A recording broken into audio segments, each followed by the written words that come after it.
For centuries, gold has been the ultimate symbol of stability in unstable times. But what we're witnessing now is not just a rally in a commodities price.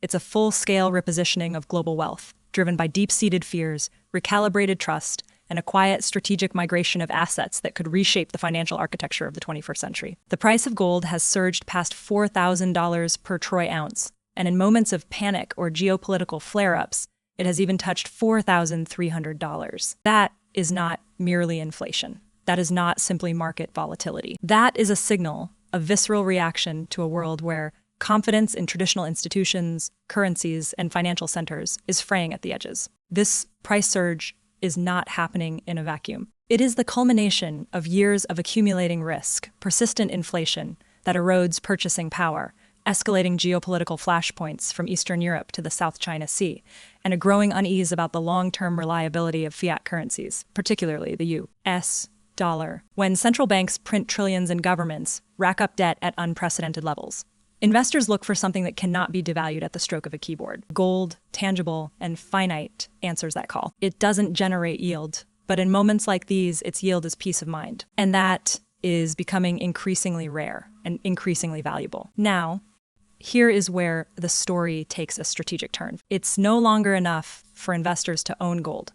The question has shifted to where they store it. For decades, the answer was obvious. London, Zurich, Geneva fortified vaults beneath centuries, old financial institutions, where gold has been kept since the days of the gold standard. But today, that assumption is being challenged. A quiet but unmistakable shift is underway as high net worth individuals, entrepreneurs, self-made business leaders, families with generational wealth, are moving their physical gold out of Western vaults and into new strongholds in the East. And standing at the center of this transformation is Singapore. Singapore offers something that is becoming vanishingly rare in today's polarized world: neutrality. It has no military alliances that tie it to great power conflicts. It maintains strong diplomatic and economic ties with the United States, China, Europe, and the Middle East. It is not a target of sanctions. It does not provoke retaliation. In a world where even financial infrastructure is weaponized, where central bank reserves can be frozen overnight,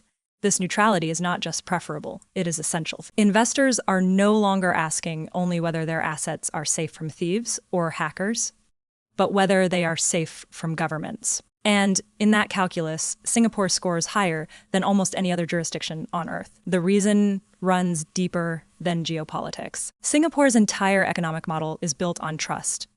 Its rise as a global financial hub was not accidental. It was engineered through decades of consistent rule of law, transparency, and a demonstrated unwillingness to undermine private property. Seizing private gold holdings would not only violate the legal framework, it would shatter the foundation of its financial credibility. The economic cost of such a move would far outweigh any short-term gain. That creates a powerful structural safeguard. For investors thinking decades ahead for a child's inheritance, a family legacy, a century-old fortune, Singapore offers a horizon of predictability that simply does not exist elsewhere. And who exactly are these investors? They are not legacy aristocrats. They are not trust fund beneficiaries. They are overwhelmingly self-made individuals.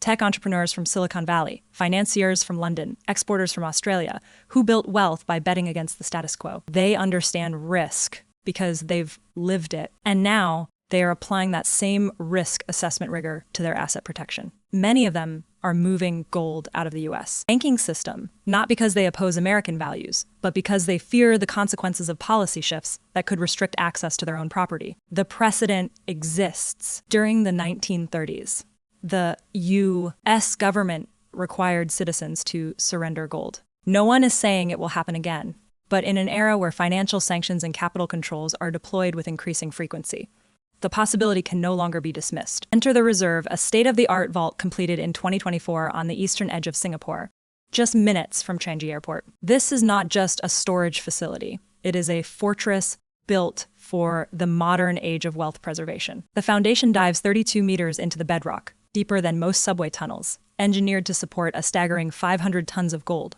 worth approximately $64 billion at current prices, along with 10,000 tons of silver. The floor loading capacity is 90 kilonewtons per square meter, 45 times stronger than a standard parking garage. This is not over-engineering, it is necessity.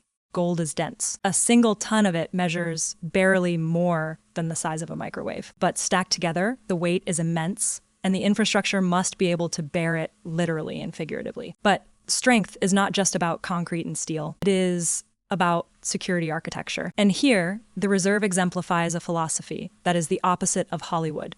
No visible guards, no laser grids, no dramatic vault doors. Real security is layered, seamless, and unobtrusive.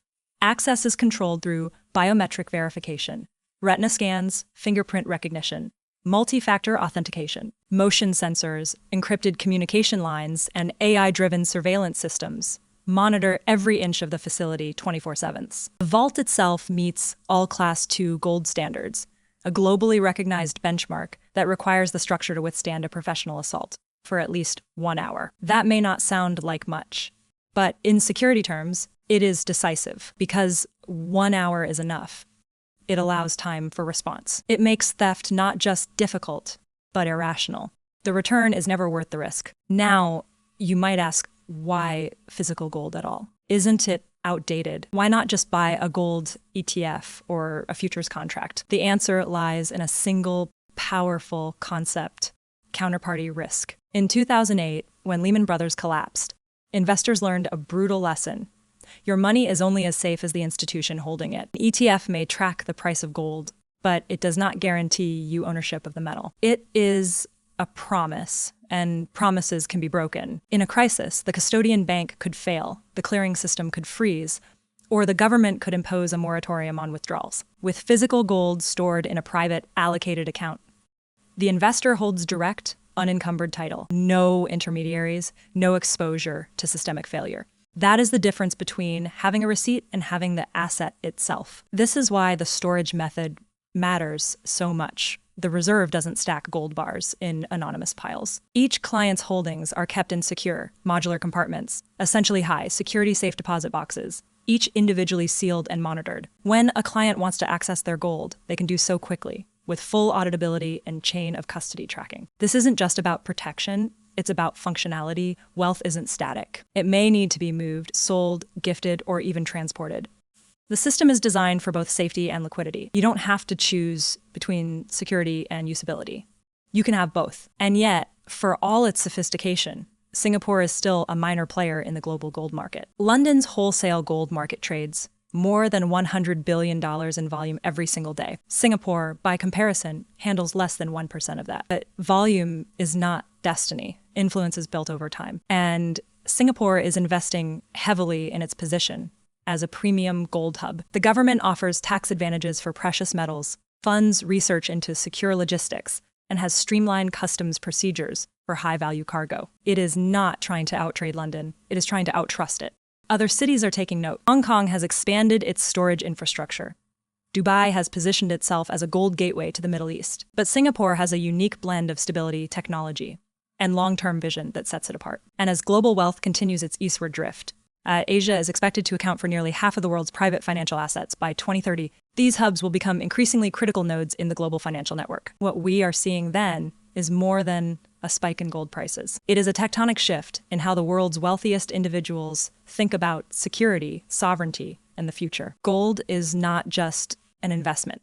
It is insurance. And where that insurance is stored under whose legal jurisdiction, in whose vaults, protected by what guarantees, that is becoming the ultimate expression of confidence in a particular nation's stability and integrity. The $4,300 price tag is a symptom. The migration to Singapore is the strategy. When the foundations of the global financial system feel less solid, the ultra-wealthy don't just react. They reposition, they don't just save, they safeguard. And in doing so, they are quietly building a new financial order, one gold bar at a time.